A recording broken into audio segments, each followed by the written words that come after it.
महाभारत के क्रम को सुने।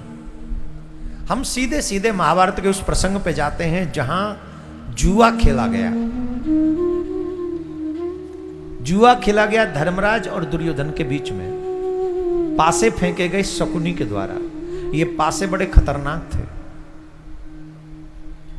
ये पासे साधारण नहीं थे। ये शकुनी के पिता की अस्थियों के पासे थे। और इन पासों को वरदान था कि जो शकुनी चाहेगा वही आएंगे।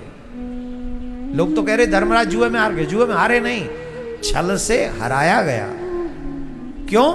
पासे थे शकुनी के पिता की अस्थियों के, हड्डियों के।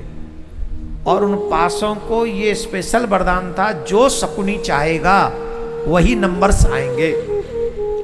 तो न्यायपूर्ण तो हुआ ही नहीं है, अन्यायपूर्वक ही हुआ। जब दो पासे खेलने वाले हैं और उसमें एक के ही पक्ष में पासे कसम खा के बैठे हों तो वो न्याय कैसे हुआ? वो तो अन्याय हुआ।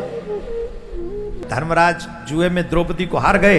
और जब द्रौपदी को हार गए तो दुशासन ने कहा जाओ, दुशासन से दुर्योधन ने जाओ दुशासन, द्रौपदी को भरी सभा में लेके आओ और याद रखना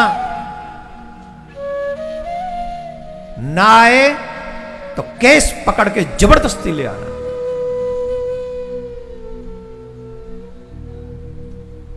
भीम गदा उठा ले, दुर्योधन कांप जाए, अर्जुन गांडीव उठा ले, पूरा सदन कांप जाए। लेकिन एक दूषित कर्म की वजह से सबके सब सर नीचे करे बैठे हैं। द्रौपदी को दुशासन केस पकड़ के खींच के लाया। लाया कि नहीं? लाया कि नहीं?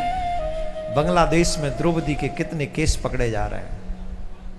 पकड़े जा रहे हैं कि नहीं? पकड़े जा रहे हैं कि नहीं? और हम पितामह भीष्म की तरह चुप बैठे हैं, मौन बैठे हैं और अपने आप को हिंदू कहते हैं। जो मौन बैठे हैं वो बुरी मौत मरेंगे, याद रखना।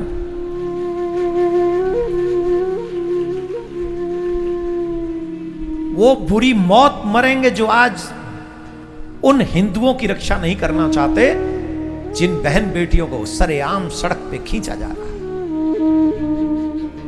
उनके केस पकड़ के, उनके पैरों में रस्सी बांध के, और हम चुप बैठे हैं। मुझे लगता है महाभारत का दृश्य पुनरावृत्ति कर रहा है। पुनः इस धरती पर महाभारत होने के कगार पर है। क्योंकि युद्ध तभी होता है जब स्त्रियों के सम्मान पे आंच आती है।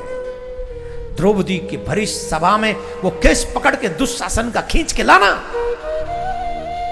और फिर द्रौपदी का प्रश्न करना और उस प्रश्न पे सबका मौन रहना, यह है महाभारत की सबसे बड़ी वजह।